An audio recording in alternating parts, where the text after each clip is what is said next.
If you have endometriosis, you are having internal bleeding every single month when your period comes. It's sort of like you're having your period in different parts of your body because the endometrial tissue that should be inside of your uterus, it grows outside of the uterus. It grows into the fallopian tubes, it goes into the ovaries, it can go as far as your lungs. That's what happened to my little sister. The tissues grew as far as to her lungs. When it does that, you can literally be coughing up blood and it can collapse your lung. Endometriosis can lead to lungs collapse. That is exactly what happened to my sister.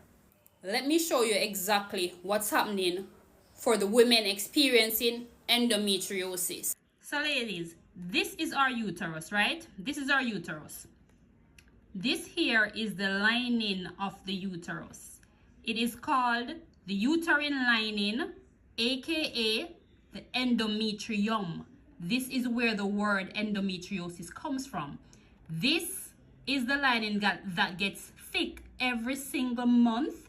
It thickens. What makes it get thick every month? Estrogen. Estrogen grows things. So estrogen is what makes this get thick every month, preparing our body for a potential pregnancy. So this is the line, the uterus lining, the endometrium. Every month that we do not get pregnant, this uterine lining, the endometrium, sheds. It sheds. That's what we call our period. The reason it sheds is because it only got thick in the first place to prepare the body for a potential pregnancy, which the egg from the ovaries, which would have come over from the fallopian tubes, go in here, implants, pregnancy happens. If the egg does not get fertilized after it comes over and go in here, both the endometrium and the egg get sheds out into our period. That's what our period is. Uterine lining gets thick from estrogen. Estrogen feeds the uterine lining. Progesterone plays a role as well. So what happens in the case of endometriosis, you may ask? Too much estrogen is feeding your endometrium.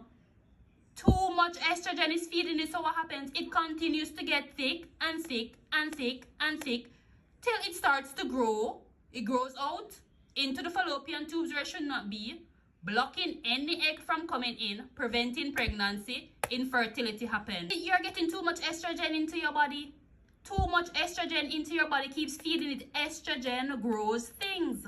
When the lining gets thick and it keeps getting thick and keeps growing and growing and growing, and wherever it grows to, remember it should be inside of your womb. So when it starts to bleed, when your period starts, wherever the tissue has grown to, it will bleed as well. So you end up with internal bleeding because the tissue should be inside of your womb coming out as your period, but it has grown all over your body, and that leads to inflammation and excruciating pain because what should be inside the womb is no longer in the womb. The blood has nowhere to go. So because the blood has nowhere to go, it's just bleeding out inside, and it causes all this pain and inflammation. So ladies, based off that explanation I just provided you with, breaking down exactly why you have endometriosis. Estrogen is feeding the lining, causing it to continuously grow. Estrogen, too much estrogen in the body, you're using too many hormonal disruptors, endocrine disruptors. They throw your hormones off balance. Estrogen is a hormone, progesterone is a hormone, testosterone is a hormone. The products you're using in your home, the air fresheners, the detergents, the laundry detergents, the things you use to clean your countertops, all of those are throwing off your hormones. It's all of them. We're being bombarded from all different angles. So we have to cut off these things, go to the natural things. Estrogen does not exist on its own in our bodies. Estrogen is made from testosterone. It goes through a process for estrogen to be made in your body, and your body is intelligent enough to know why that is. So imagine your body went through all this trouble to make sure estrogen has to go through an entire process before it's present in your body. You go ahead and introduce all these synthetic estrogen straight into your bloodstream. The products you use on your face, synthetic estrogen. Synthetic fragrances, relaxers being used, introduce synthetic estrogen in your body as well. The chemical, eating all these meats, They're introducing too much estrogen in your body as well, especially those ones that are being pumped with all types of hormones. Milk, soy, all dairy products, excess estrogen in your body. Sugar spikes your estrogen levels as well. All the skincare products, talking about the makeup that you wear every day, the foods that you eat, the processed sugars, the feminine products that you're using, excess estrogen again. It's so many things, and that's why I brought down everything in my book. It's multiple issues. We're being bombarded from multiple angles. The womb that gives life, we're sending death to that womb. Start cutting off these things. I have a free ebook. A free ebook linked in my bio with over 50 non-toxic recipes.